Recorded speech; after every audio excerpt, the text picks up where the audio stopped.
Hello guys, magandang araw sa inyo. Umaga, tanghali at gabi. Itong week na ito ay ito yung highlight na sana ng Ati-Atihan Festival dito sa Kalibo, Aklan, the mother of all festival. Pero tingnan nyo, ang linis, walang negosyante.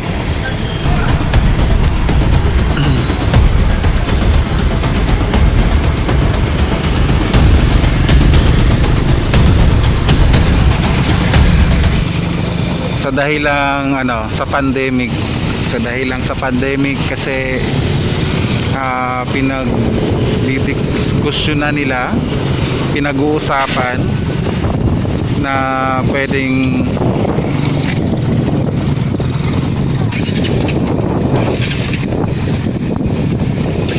virtual, online,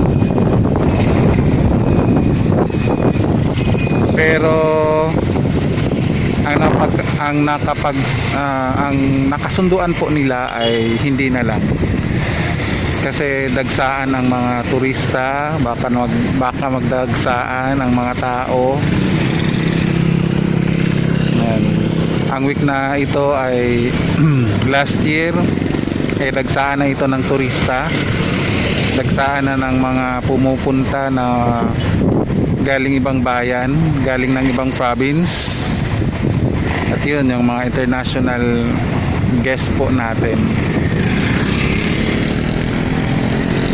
Pero ngayon ito, ang linis, ang tahimik. So for the safe naman po para sa lahat yan. Kaya ganon.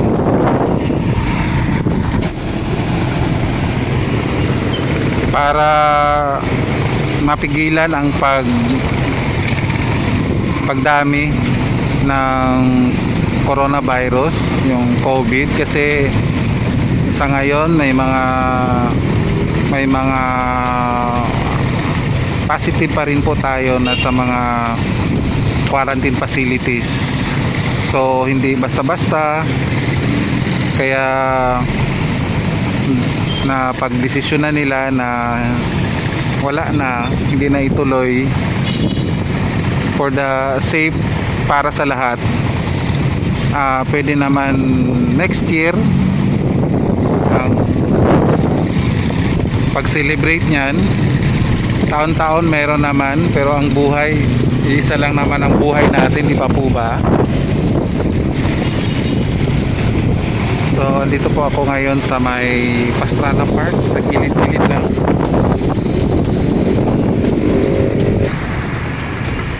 So andito po ako ngayon sa gilid ng museum po ng Aklan.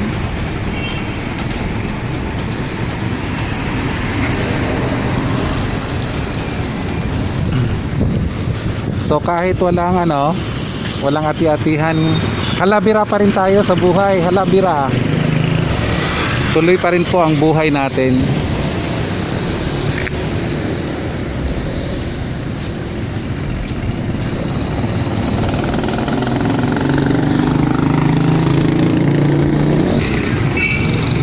So ayan guys, na may mga bawat bayan ay merong mga pinta. So ginawa siguro ito ng mga artist. So may Altabas, Balete, Banga, Batan, Burwanga, Ibahay, yan, Kalibo, Leso, Libakaw, Madalag, Makato, Malay. Sa Malay dyan po ang Boracay, Malinaw. Yan po yung aking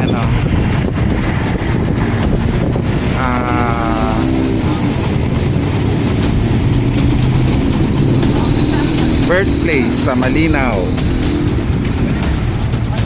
May Nabas,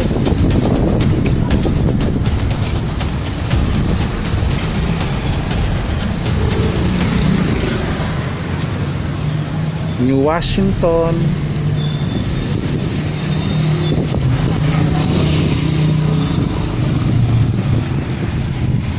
Numancia, and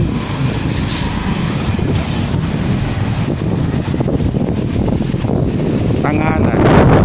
Bali, ano po ito guys, nasa gilid siya ng Cathedral Kalibo.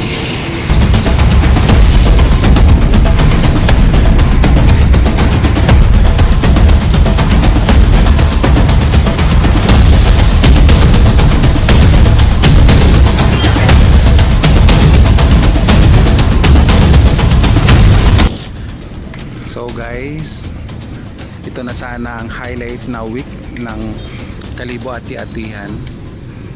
Marami ng mga bisita, mga foreign tourist last year. So tingnan nyo, ang tahimik.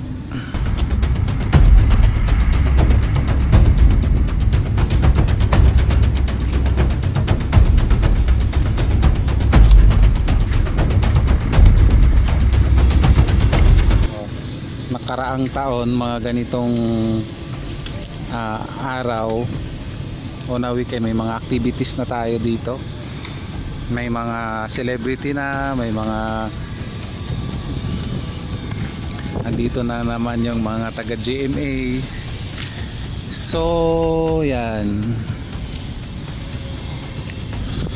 so tuloy pa rin tayo, laban lang, halabira pa rin tayo kahit walang ati-atihan.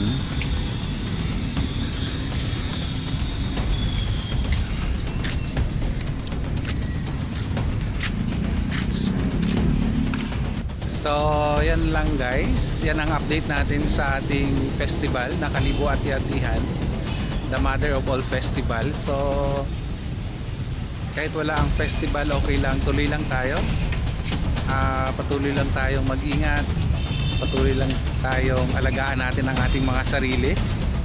Ang mahalaga ang ating buhay. Ang pag-celebrate ay nandyan lang yan taon-taon.